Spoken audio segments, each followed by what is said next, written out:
نحمدہ ونصلی علی رسولہ الکریم۔ عزیزان محترم، میں Muhammad Aslam Dodi, chairman liberal party Pakistan, آپ سے مخاطب ہوں اور آپ دیکھ رہے ہیں liberal party Pakistan YouTube channel. عزیزان محترم، آپ کو پتہ ہے کہ اس چینل کے توسط سے لبرل پارٹی پاکستان کا منشور آپ کے سامنے بیان کیا جاتا ہے اور میں اسی مقصد کے لیے وقتاً فوقتاً آپ کے سامنے اپنے خیالات کا اظہار کرتا رہتا ہوں۔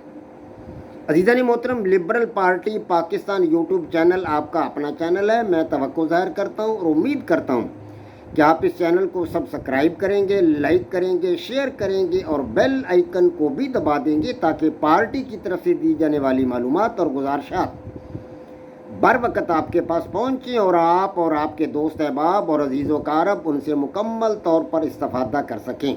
عزیزان محترم، آپ اس حقیقت سے بھی آگاہ ہیں کہ لبرل پارٹی پاکستان کے بینر تلے، اس کے سٹیج اور پلیٹ فارم سے آپ کے سامنے ان دنوں 7 قسم کے اہم ترین پروگرام پیش کیے جا رہے ہیں، جن میں سب سے پہلا پروگرام قرآن پاک کی تفسیر کا پروگرام ہے فہم قرآن کے عنوان سے، اور دوسرا پروگرام ہے سیرت النبی صلی اللہ علیہ وآلہ وسلم۔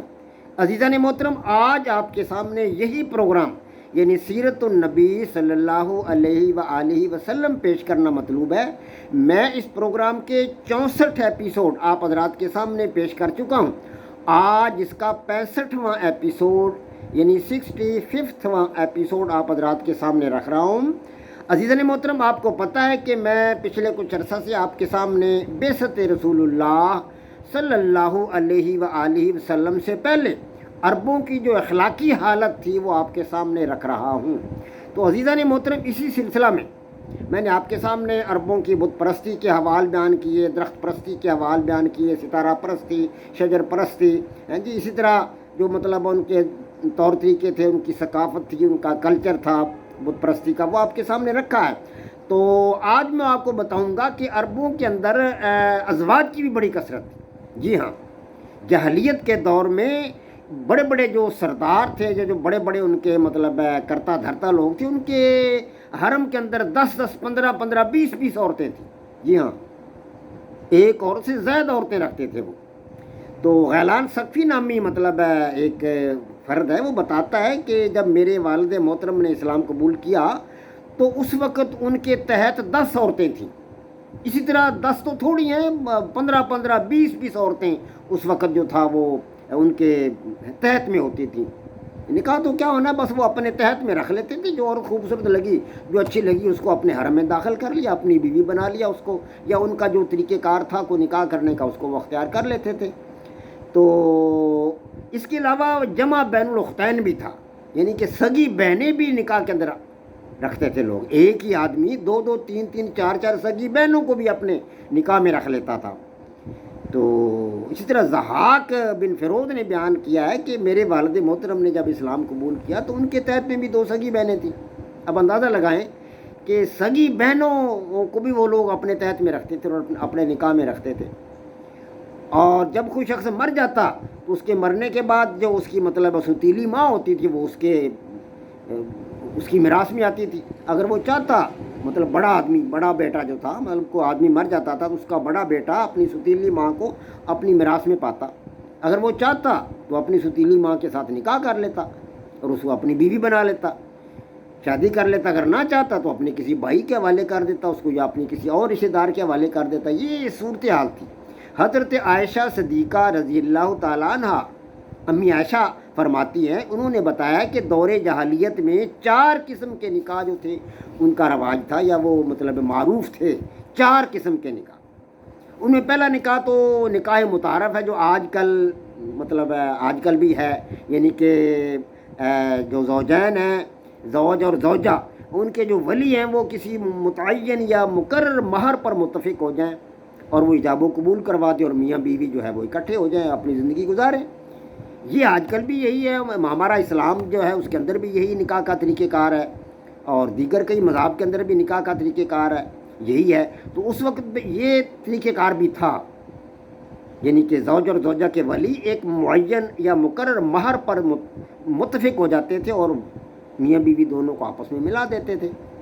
تو یہ تھا پہلی قسم کا نکاح، نکاح متعارف حضرت عائشہ صدیقہ رضی اللہ تعالیٰ عنہ امی عائشہ جو ہیں بیان کرتی ہیں، ان کی حدیث ہے یہ۔ تو دوسرا نکاح انہوں نے بتایا کہ نکاح استبضاع، نکاح استبضاع، وہ ایسی عورتیں مطلب ہے یا ایسے مرد اس نکاح کو اختیار کرتے تھے جن کے یہاں اولاد نہیں ہوتی تھی۔ وہ اولاد کا نہ ہونا جو تھا، مطلب مرد کی وجہ سے اولاد نہ ہونا ایک سبب ہو سکتا ہے، یا عورت کی وجہ سے نکاح کسی بچے کا پیدا نہ ہونا وجہ ہو سکتا ہے۔ اگر مرد کی وجہ سے بچہ پیدا نہیں ہوتا تھا تو مرد ایسے کرتا تھا کہ جب اس کی بیوی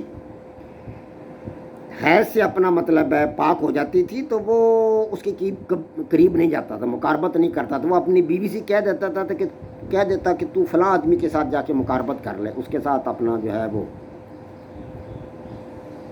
مقاربت کر لے، اس کے ساتھ اپنی زندگی گزار لے کہ چند دن، تو یہاں تک کہ مطلب وہ عورت چلی جاتی اس مرد کے پاس، یہاں تک کہ حمل ظاہر ہو جاتا۔ بعد ازاں وہ چاہتا تو اپنی بیوی کے ساتھ زندگی گزارتا، اگر نہ چاہتا تو نہ گزارتا، لیکن اس عورت کو اس طرح حمل ہو جاتا تھا اور اس کا بچہ ہو جاتا تھا، ظاہر وہ بچہ پھر اسی مرد کا ہوتا تھا جس کے ساتھ اس نے چند دن گزارے ہوتے تھے۔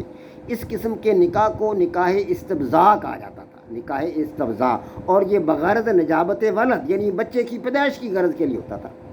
ایک مرد سے بچہ پیدا نہیں ہو رہا تو دوسرے مرد کے پاس وہ عورت چلی جاتی تھی خامند کی اجازت سے، خامند اس کو اجازت دیتا تھا کہ تو فلاں شخص کے پاس چلی جا اور اس سے تو اپنا جو ہے وضع حمل کر لے۔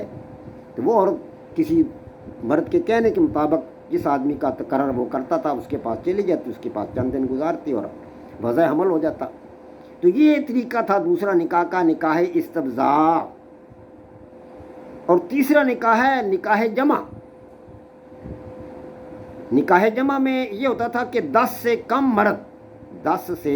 مرد ایک ہی عورت پر اکٹھے داخل ہوتے تھے، ایک ہی عورت پر اکٹھے داخل ہوتے تھے، اور جب اس سے مطلب وضع حمل ہو جاتا تو چند دن بعد وہ تمام لوگوں کو بلاتی جو آدمی اس پر داخل ہوئے تھے، 10 سے کم افراد، ان سب کو بلا لیتی وہ اپنے پاس، اور بلا کر جناب وہ ان کو کہتی کہ کسی ایک آدمی کی طرف اشارہ کر کے کہہ دیتی کہ یہ بچہ جو ہے اس کا ہے، بیٹا ہوتا یا بیٹی ہوتی جو بھی ہوتا، وہ کہتی کہ یہ فلاں آدمی کا ہے۔ تو وہ شخص انکار نہیں کر سکتا تھا، وہ اس کو اپنا مطلب بچہ سمجھتا تھا، بیٹا ہوتا تھا یا بیٹی ہوتی تھی وہ اس کو اپنی اولاد سمجھتا تھا، اور اس طرح کسی کے نام وہ لگا دیتی تھی اور اس کی بات کو حق سمجھا جاتا تھا۔ یہ طریقہ تھا نکاح جمع۔ اور چوتھا طریقہ حضرت عائشہ صدیقہ رضی اللہ تعالیٰ عنہ بیان فرماتی ہیں کہ نکاح بغایا۔ نکاح بغایا جو ہے یہ زنا کار عورتیں کرتی تھیں، اور وہ اپنے گھروں پر جھنڈے انہوں نے لگا رکھے تھے، یعنی جھنڈے لگائے ہوئے تھے، جھنڈے دور سے نظر آ جاتے تھے، جو لوگ زنا کار قسم کے ہوتے تھے وہ زنا کار عورتوں کے پاس چلے جاتے تھے، تو گویا کہ ایک عورت کے پاس بہت سارے مرد جو تھے وہ آتے تھے اور اس عورت پر داخل ہوتے تھے۔ جب وہ عورت حاملہ ہو جاتی تو وہ سارے کے سارے مرد اس کے پاس آ جاتے اور ایک مطلب کافہ کو بلایا جاتا، تو وہ ایک اپنے قیافے کے ساتھ، اپنے اندازے کے ساتھ اس کے اعضاء کو دیکھ کر، بچہ جو پیدا ہوتا تو اسے مطلب جو بچے کے اعضاء کو دیکھ کر بتاتا وہ کافہ کہ یہ بچہ جو ہے اس کے اعضاء فلاں کے ساتھ ملتے ہیں تو یہ فلاں کا بیٹا ہے یا فلاں کی بیٹی ہے، تو وہ شخص انکار نہیں کر سکتا تھا، اسی کا وہ بیٹا یا بیٹی ہوتا تھا۔ تو یہ 4 قسم کے نکاح حضرت عائشہ صدیقہ رضی اللہ تعالیٰ عنہ نے بیان فرمایا، یعنی دور جاہلیت میں اتنی قسم کے 4 قسم کے نکاح ہوتے تھے۔ تو گویا کہ مطلب عرب جو تھے وہ اپنی اخلاقی حالت کے اعتبار سے دنیا کی مطلب ایک رذیل قوم تھی، دنیا میں بالکل وہ مطلب گئے گزرے لوگ تھے، کوئی ان کا کلچر نہ تھا، کوئی ثقافت نہ تھی، کوئی تہذیب نہ تھی، کوئی مہذب نہ تھے، کوئی مطلب وہ تمدن نہ تھا ان کا، اس قسم کا مطلب ان کی حالت تھی کہ وہ عورتوں کے ساتھ زنا کاری عام تھی۔ تو یہ زنا کاری کے طریقے بتائے گئے، پہلا طریقہ تو متعارف نکاح ہے، باقی تینوں طریقے جو ہیں وہ زنا کاری کے، 10 مردوں کا، 15 مردوں کا ایک عورت کے اوپر مطلب ہے داخل ہو جانا، اور بچہ جو پیدا ہوتا تو وہ عورت کہتی یہ فلاں کا ہے، اب اسی کا اس کو بچے کو سمجھا جاتا، یا قیافہ شناس کہہ دیتا یہ تو فلاں کا بچہ ہے، تو اسی کا اس کو سمجھا جاتا۔ یہ سبھی ساری کی ساری زنا کی اقسام ہیں۔ تو گویا کہ اس وقت زنا کاری کو جائز سمجھا جاتا تھا عربوں کے اندر۔ وما علینا الا البلاغ۔ پاک فوج زندہ باد، پاکستان پائندہ باد۔